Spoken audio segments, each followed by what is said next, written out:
What's good, people? It's about that time to randomly relate reverse rants. Hey, you know, um, I did a video about Tank Davis and Connor Benn fighting, and the whole point of there's no sense to not fight Devin Haney at 140 if you're willing to go past 140. Now, one of the family had made a comment. They said they think Tank is just running his mouth, and he don't think the fight's going to happen. That could very well be the case too. But let me say what I didn't say in that particular video, really, which it's not hard to really understand. The fight, for one, to me, doesn't happen at 154. And it doesn't happen at 147 either. I believe Tank, if he's going to fight Connor, is going to be at a catch weight. Now, bottom line is, anything of over 140 pounds, okay, bottom line is heavier than what he would be fighting the weight class for 140 to fight Devin Haney, right? So even at a catch weight, but the point is, what reason does he have to fight Haney and not Connor and not Haney? So my thing is, for people that's like, yeah, but Connor looked sharp. He can box, and he went up in weight and his power just didn't carry over. Okay. Every fucking weight class Tank went into, his power carried over. We saw New just stop Fulton. His power carried over. It's not about his power not carrying over. Okay, it's about certain opponents. So when people say, nah, when you fight good opponents, or the opponent was way bigger, okay. So what, the opponent was bigger? Fulton is not a C-class fighter, right? Inoue is just on a different level from Fulton. That's all. Fulton is a very good fighter. He's not on the same level as Inoue. Okay. This guy, Pistol Pete, he's a C-class fighter. Okay. And as much as some people are marveling about the skills of Connor, what they're failing to realize is the flaws. The flaws that Connor has are apparent. What Connor shows is a lack of discipline to stick to a game plan to, okay, I'm trying to knock this guy out. He's not going down. And now I'm leaving myself open to get hit. Now, Connor won that fight, but that guy was landing some big shots on Connor too. So what, he was bigger. Like I said, Fulton was bigger than Inoue. Mario Barrios was bigger than Tank. Hell, everybody's damn near was with the exception of like Pitbull Cruz and like maybe Gamboa. Damn near everybody's bigger than Tank. Okay, so Haney, who's not known to be a big puncher, goes up and drops Regis, who's supposed to be the bigger puncher. But bottom line, still, right? The point is, when I say Ben's power is not the same and he doesn't look the same, look at him. Look at him. Look at his physique now. Look at him before he popped dirty. And going up in weight, so what?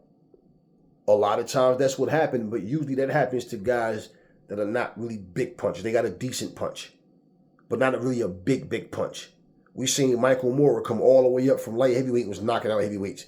We seen Evander Holyfield, same thing, come all the way up from light heavyweight and was knocking out big ass heavyweight. So it's not just because, now Chris Bird wasn't known to be a big puncher, but he had respectable power. You understand what I mean? He came up in weight and his thing was to outbox people. But he stunned a couple of guys and he did his thing as a heavyweight, but when you have big power and you move up in weight and people, but that guy was considerably bigger. Stop playing with yourself. Stop it. C-class fighter, Bomac ripped, he ripped Connor Benn because he knows Connor Benn went in there with a C-class guy and he struggled. That's what people are overlooking. He struggled. He's a C-class guy that doesn't throw a lot of punches. He's not that fast. when he does, it was more like when he was trying to load up because he knew he was behind and he was trying to, catch up to Ben and land some big shots. And, he was having success, even though Ben clearly won. Okay? But we're not going to make excuses. And we always want to act stupid.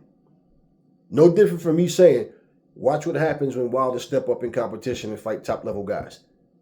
He loses somehow. No, it's just something that happened.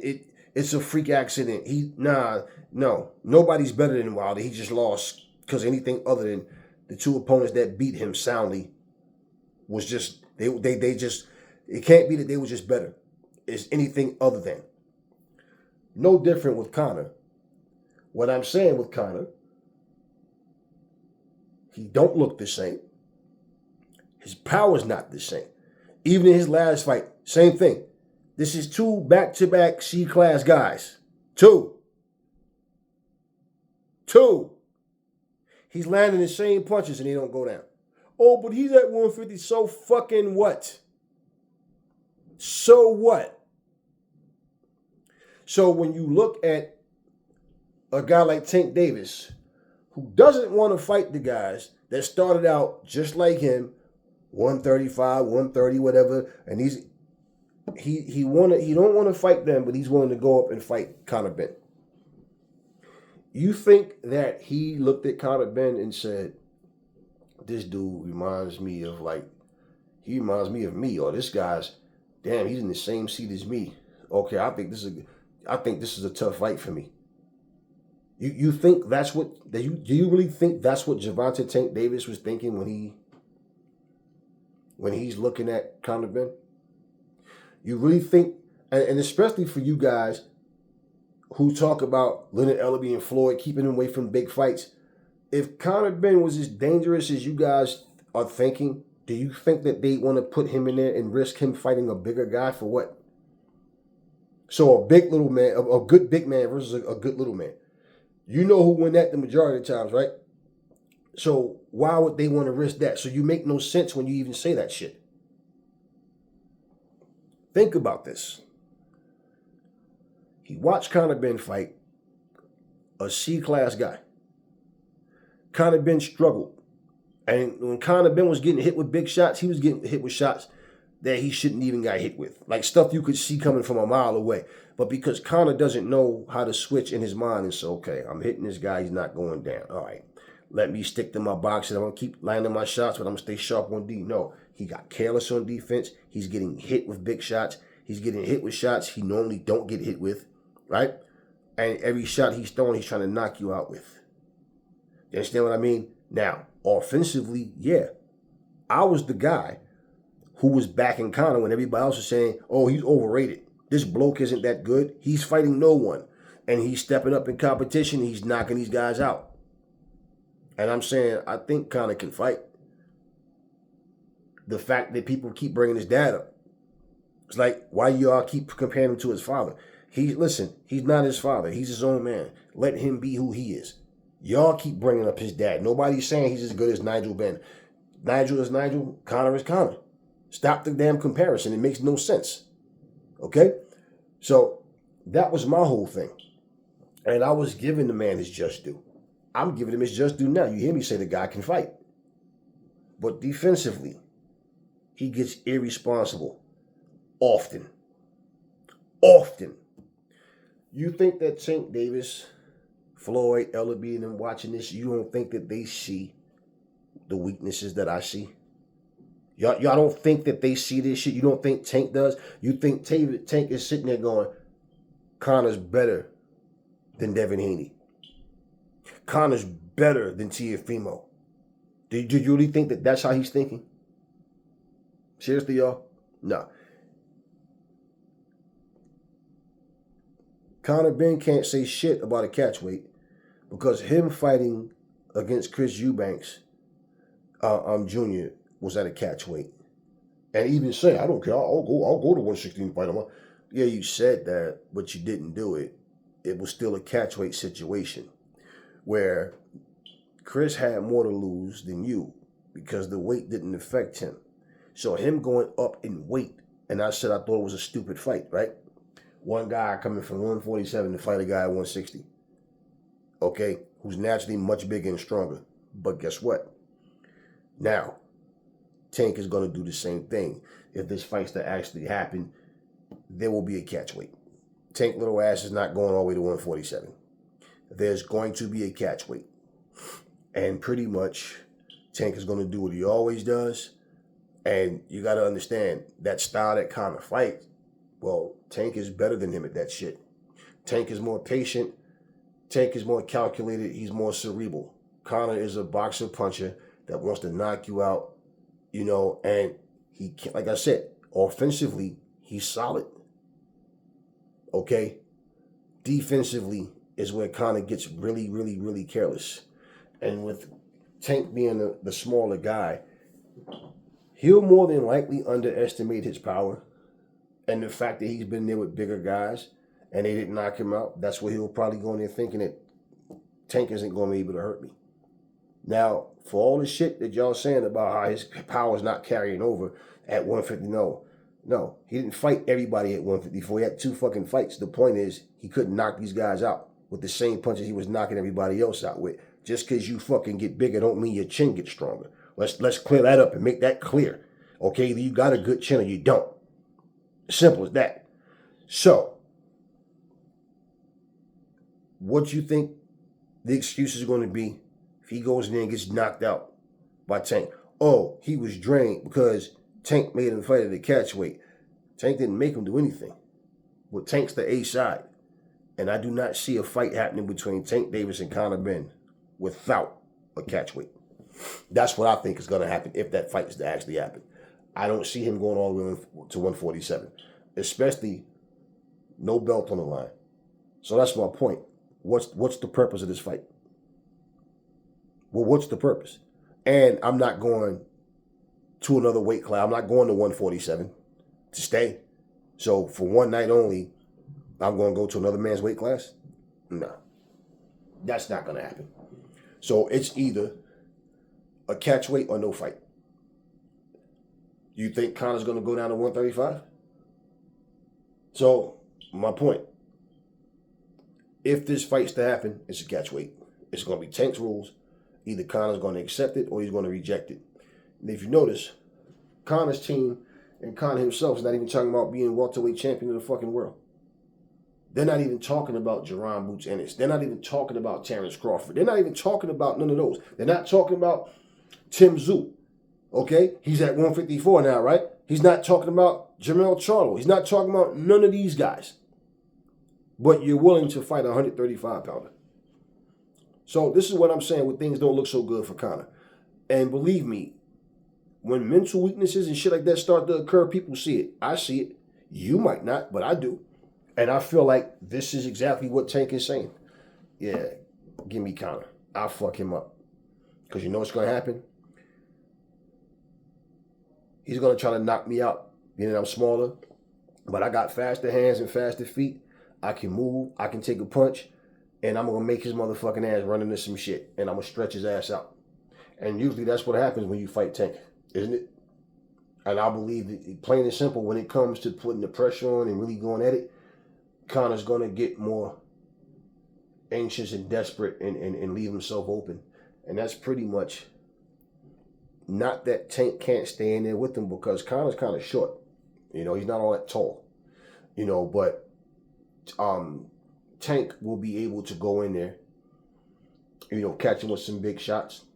He'll be able to go in there and match speed with him, man, because he's faster than Connor, actually. You know, he'll be able to go in there and do things like that, get in, get out, move, dictate. And you got to understand one thing about Connor, too, man. Like, Connor is good offensively, but one way. And that's when he attacked, when he's first. You understand what I'm saying? Now, not that he can't counterpunch, but when you watch, he's at best when he's first. You understand what I mean? And he got you to a point you don't know what you want to do, and flat-footed guys. Tank's not going to stay in there and cooperate with him. So, point is, Tank calling out Connor, Tank wanting to fight Connor, is not because he think Connor is the better fighter out of all these other guys I just named. It's because he knows, okay, he's a bigger guy. You know, people are talking more about him for the fact that he failed a drug test. He came back, and a lot of people think he shouldn't be here. Okay, I beat him. My name will start to ring bells over there in the UK as well. You understand what I mean? Yeah, I mean, it's other things. And listen, if he thought that Connor Benn was as solid or is the same type of fight as fighting against a Devin Haney or Teofimo, you better believe he wouldn't be taking that fight because he'd have fought them already. I mean, even if you try to, like, okay, for one, he don't have to fucking have a rematch, a rehydration clause, or no fucking catch weight to fight Haney or to fight anybody at 140. He fought Mario Barrios without a catch weight, right? So he can do that. Now, did you see Mario Barrios as being as good as Haney? As good as Teofimo? So exactly my point. He didn't have to do it to Ryan, but I understand Ryan balloons up. But the same thing. So if he was to fight Haney, it's going to be at a catch weight. The difference is Haney's not going to go for that shit. Either we fighting for the belt, so we ain't fighting for nothing. What am I going to fight you at a catch weight for? But it's for legacy. No, move your little ass up to 140 then. But see, when you're the A side, this is how things go. And they try to take full advantage of that. So I think that, for like Connor Benn, like I said in the last video, it's a meaningless fight as far as I'm concerned. And what does it do for either guy? The only thing out of Tank is, but he fought a much bigger guy. Yeah, but he fought him at a catch weight. So you're still not getting, like, full credit for this particular fight. In the sense, is like, what's the purpose of the catch weight? Why you didn't just go to, even if you said, meet me at 147, right? Well, point is for Connor, why would you even entertain that anyway? You fighting at 154 now, right? So why go back to 147 for what? And you see what I'm saying? So and listen. Connor Benn has to know. His team has to know. He's not getting in that ring with Tank Davis if that fight is not a catchweight. And Tank Davis fans are not going to ask him, why are you fighting this guy at catchweight? No, he's too small for 154. Okay. So I guess he's too small for 147 as well. We'll see. But my guess is, if this fight happens, it's a catchweight, and he wants this fight because he see all the defensive mistakes and the flaws that Connor makes, and he knows he can exploit those mistakes. He got the speed and the power to get the shots there. And that's what Tank is looking at. Tank is not looking at no fucking Connor Benn thinking, man, this dude is a harder fight than Haney. He's a harder fight than Teofimo. Y'all can believe that shit if y'all want to. That's not what Tank is thinking. And so for this fight to happen, it's going to be, like I said, it's going to be Tank rules, man. And either Connor's going to say yes or he's going to say no. But what does either fighter gain from this? What do they gain from it?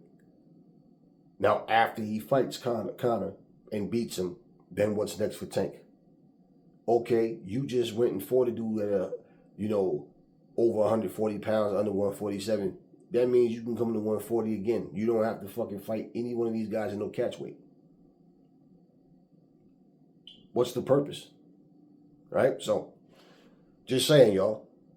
We know why he fought Mario Barrios. He didn't go to this day at 140. It was just he wanted the accomplishment. We get it. But at the same time, now you want to take a fight that is meaningless. It's just meaningless. Just another cash grab for you that, in terms of the fight itself, nobody really cares about this shit. I don't even care about it. And I like Connor Benn as a fighter, and I like Tank as a fighter, but I don't even care for this fight. It just makes no sense. If they're both in the same weight class, it's one thing, but the fact of the matter is, you need to be fighting Devin Haney. You need to be fighting these guys that's been there all this time. So until people start to really understand, take their feelings out of what they're saying and just think rationally and logically, okay? Think. There's no way that this man is going to 147. He's not going to 154. It's going to be a catch weight. So it'll be I say it'd be above 140, but under 145. That's my take on that. Under 145, but above 140. That's where they're gonna meet at if they fight, and it's a meaningless fight. So that being said, I just wanted to make that even clear, man, about people talking about Connor Benn's power and stuff. I get what you're saying, but no, that guy, Pistol Pete, whatever, that guy is a C-class fighter, man. And the fact of the matter is, he helped for Connor to expose himself defensively. So just looking at what happened and the way it happened, do you really see Connor beating Tank? And anybody that understands boxing, you know that guy's a C-class fighter. I rank him as a C-class fighter just from what he did with Connor, because I know what Connor can do. And me watching that guy is like, okay, he's okay. I see why Connor's fighting him, just like I see why Tank is calling out Connor. So anyway, tell me what y'all think.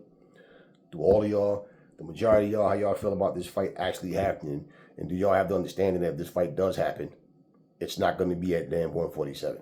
And the fact that Connor's fighting at 154, well, why would you go to 147 just to fight a fucking guy, a lightweight coming up?